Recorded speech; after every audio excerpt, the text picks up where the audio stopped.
Hi students, I'm Rahman, your biology teacher. In the previous class, we learned the process of mechanism of formation of urine. Process or mechanism of formation of urine. Like that, once we remind that the important points comes under that mechanism of urine. There are 4 stages there in the formation of urine. One is the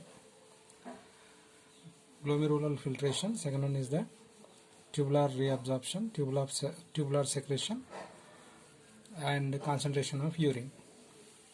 So in that concentration of urine, nearly 75% of water content of nephron diluted here is reabsorbed in the region of the proximal convoluted tubule. 10% of that water passes out or filtrated through osmosis in the area of loop of Henle. Further concentration of urine takes place in the area of collecting tubes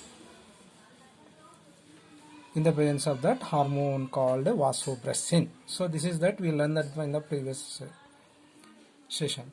Vasopressin is an important hormone. This hormone is secreted only when concentrated urine is to be passed out. So if this hormone is not secreted in sufficient amount, what would be happen? Simply we just there is no secreted of the concentrated urine. Instead of that, we have to secrete that dilute urine.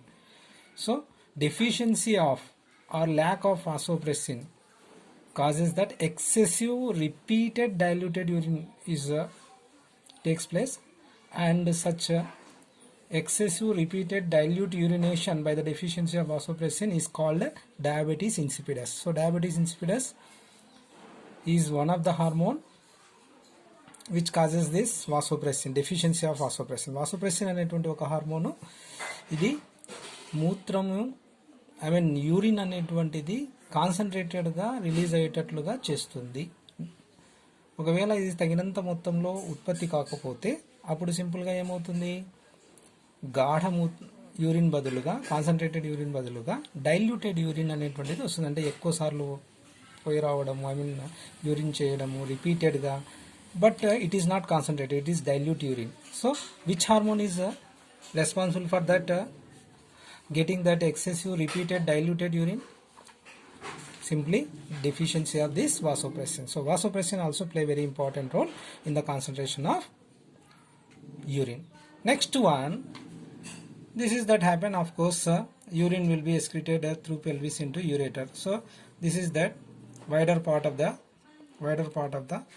ureter is called pelvis. Of course pelvis opens into ureter.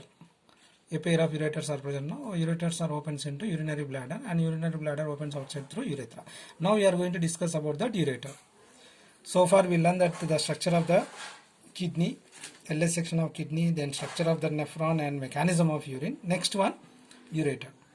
So a pair of whitish, which is whitish in color, ureters. Okay. Then narrow, distensible and muscular tubes are called ureters. Nearly, if you observe that it consisting of 30 centimeters in length. The ureters are in 30 centimeters in length. Each ureter arises hilus here. So the ureter is comes out from the kidney through hilus.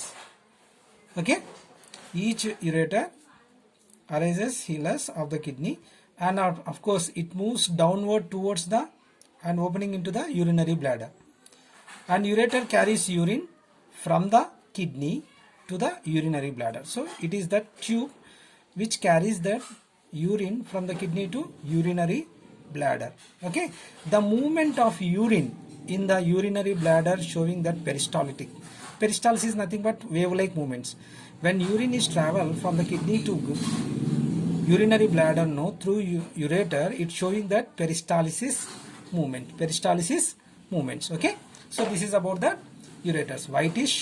Okay, then narrow, distensible and muscular tubes nearly 30 centimeters in length, and each ureter arises from the hilus of the kidney, and it moves downward towards the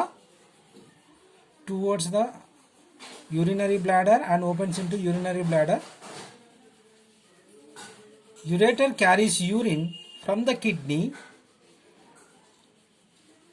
to the urinary bladder, okay, and the movement of that urine in the urinary bladder is through that urinary, the movement of urine through ureter, no, it's showing peristalsis movement. Okay, next one, urinary bladder.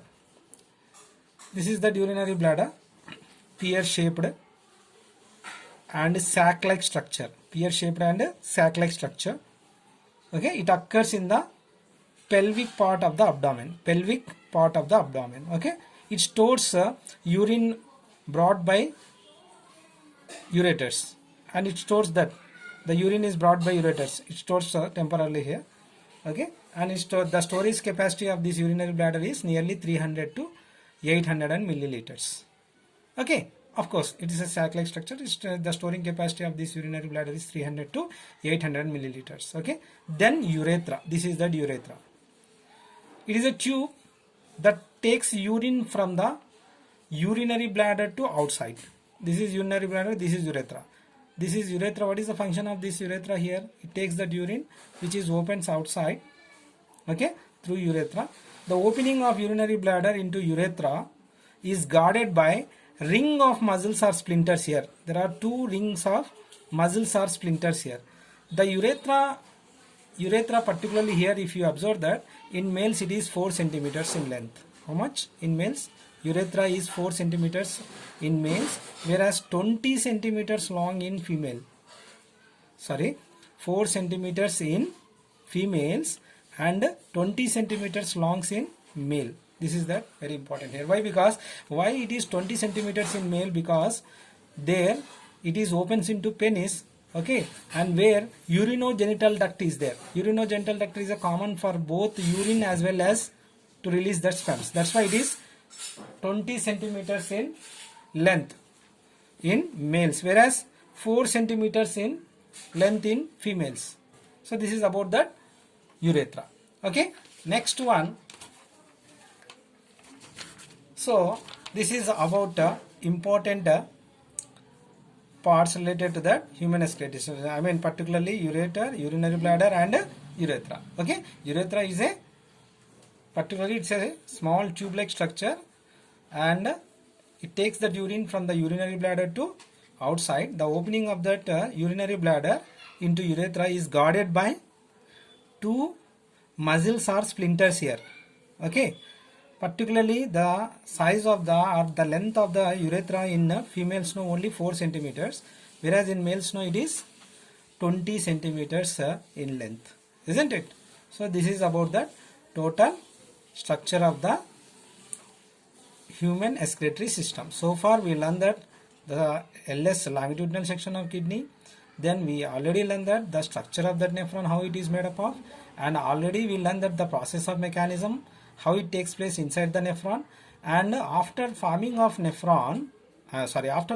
urine, how it will be reaches to the urinary bladder. And we learned that ureters also structures as well as urinary bladder, the structure of the urinary bladder and urethra. Okay, it's a small tube-like structure. Okay, and it takes the urine from the urinary bladder to outside, opening into outside. Urinary bladder, of course, here there is a two guarded by a ring of muscles. Okay, guarded by a ring of muscles or splinters. Particularly the length of this urethra in males 20 centimeters, whereas in females 4 centimeters. So this is about that total ureters, urinary bladder, and urethra.